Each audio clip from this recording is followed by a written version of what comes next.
புலிக்கு கல்யாணம். காட்டில் ஒரு புலி இருந்துச்சு, அது கல்யாணம் பண்ணிக்கிச்சு. அவ்வளோ விலங்குகளும் கல்யாணத்துக்கு வந்துச்சுங்க. வந்தோடனே எல்லாரையும் சாப்பிட சொன்னாங்க. தூரத்தில் போய் சாப்பிட்டுச்சுங்க எல்லாம். புலியும் புலியோட பொண்டாட்டி புலியும் மேடையில் உட்காந்துருந்துச்சுங்க ரிசப்ஷனில். எல்லாம் சாப்பிட்டுட்டு அவ்வளவும் வந்து வாழ்த்து சொல்ல வந்துச்சுங்க. எல்லா மிருகங்களும் கிட்டக்க வந்துச்சுன்னா கிட்ட வந்தோன்னே பயந்துச்சுங்க. பயத்தோடு அப்படியே தூரத்துலேருந்தே வாழ்த்து சொல்லிவிட்டு கொண்டு வந்த பரிசு பொருள்லாம் அப்படியே தூரத்துலேயே வச்சுட்டு எல்லாம் அப்படி திரும்பி போச்சுங்க. புலிக்கு ஒரே கர்வம், அப்படியே பயங்கர பெருமையாக பார்த்துச்சு. திரும்பி பொண்டாட்டி புலியை பார்த்துச்சு.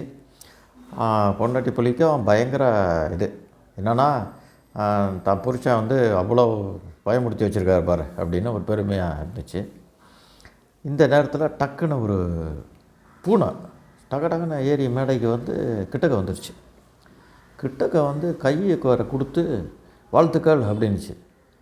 புலிக்கோ பயங்கர இது, என்னடா இவ்வளோ மிருகங்களும் பயந்துச்சு, இவன் மட்டும் பயப்படாமல் வந்திருக்கானே இந்த பூனை மட்டும் அப்படின்னு பூனையை பார்த்து, என்ன அவ்வளோ மிருகங்களும் பயப்படுது, நீ மட்டும் பயப்படாமல் வந்து என்கிட்ட கையை கொடுக்குற, நான் யார் தெரியுமா, புலிடா அப்படின்ச்சு.